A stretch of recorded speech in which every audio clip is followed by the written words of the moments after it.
Happy Easter to all of you for 2021. I'm Father Steve, your pastor, and I'd like to just bring you a little message via something I've written, and we put it on a teleprompter, and I'm going to try it this time, this way.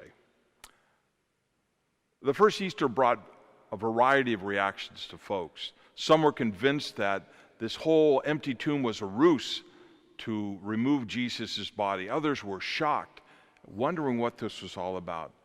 Some people bent down into the tomb and they believed. They saw and they believed. For them, it was the beginning of a new day, a new way of understanding who Jesus was and who we were in relationship to God our Father. That message of newness and new beginnings continues to pour out into our world today, especially in a time when a deeper understanding of faith in Jesus Christ and each other is so necessary. The message of hope still rings loud and true. For people of faith, this has certainly been a long Lent. Beginning March 13th, 2020, the pandemic hit our country, and our apple cart that was our normal lives were upset. We could either despair or begin to find new ways of being with each other and the Lord. Many of us have taken the opportunity to be creative and thoughtful in new and kind of exciting ways. We made this lengthened shutdown period into a long season of Lent of prayer, fasting, and almsgiving.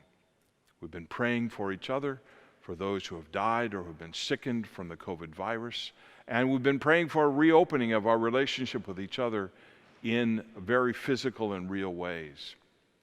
We've been fasting from our regular freedoms of travel, work, event gatherings, school, and church in order to protect and keep each other safe. Our sharing of resources with our parish community and beyond have become a trademark of generosity to those without work, food, or shelter. Now, that's not to say we've had it easy as a parish community. Our parish has certainly been challenged as we've followed faithfully the guidelines of the CDC and of our diocese. While we've been able to continue to celebrate the sacraments, we've done so with significant restrictions. We've celebrated infant baptisms on the church plaza, as well as funerals and weddings with very limited numbers of persons, and prayed our masses with the congregation on camera until recently. Let me tell you, sometimes when the winds picked up or began to sprinkle, we had some nervous brides and nervous parents for baptisms, but we got through it. We made it happen. Visits to the sick at hospitals and homes have been very limited and sometimes nearly impossible to accomplish. But in the midst of all of these restrictions, we have been learning new ways of ministry. For example, our parish school teachers have become wizards in teaching both via Zoom and in person. Our students have learned to live with their masks on all day, and their parents have been remarkably patient, well, pretty much, as everyone is temperature checked prior to jumping out of the car for school. I've learned to preach into a camera, well, sort of, and pray with persons over the phone when normally we would do so in person. We've learned how to pray together virtually and then come together again to receive Eucharist in the car line on Sunday afternoon. I have been a witness to our priests and staff who have stepped up really big time to create new ways of ministry that I believe will continue as we go forward into our future, even as things begin to normalize. We've learned new ways of communicating online and figured out how to enter chat rooms without shutting down the meetings by mistake. I've done that a few times, honestly, and I've been accused of doing it on purpose. Many of you have continued to be generous with your time and resources to keep our parish viable in this COVID time. Your generosity has poured over into our ability to assist charities and those less fortunate parishes in our diocese. These opportunities give me great hope that our parish will continue to be blessed.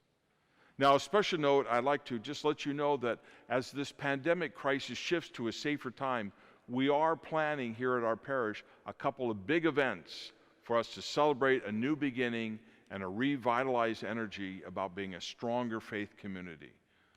Celebrating new beginnings. We'll let you know as those events become more specific as the time and place. I also have what I think is good news to share with you. Recently, a new president was named for Mater Dei High School, where I've been serving as interim president for the past 18 months, as well as remaining here as pastor. Father Walter Jenkins, who's a Holy Cross priest, will begin July 1st, 2021, enabling me to minister again full-time here at Queen of Angels.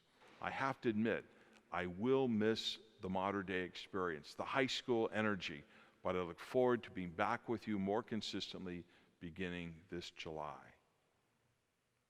Finally, as your pastor, the Lord continues to reveal himself in so many ways through the actions and the goodness of people. I'm learning a deeper sense of gratitude for the care and the grace of others. I've learned that while we do well virtually, honestly, we do better together. I look forward to being together again at Easter, and I invite you to continue to join us as we go forward in our faith to nurture our faith life. Your parish doors are open for you. May you and your family be blessed in these Easter days to come. May indeed, together in Christ, may God bless us all. Happy Easter.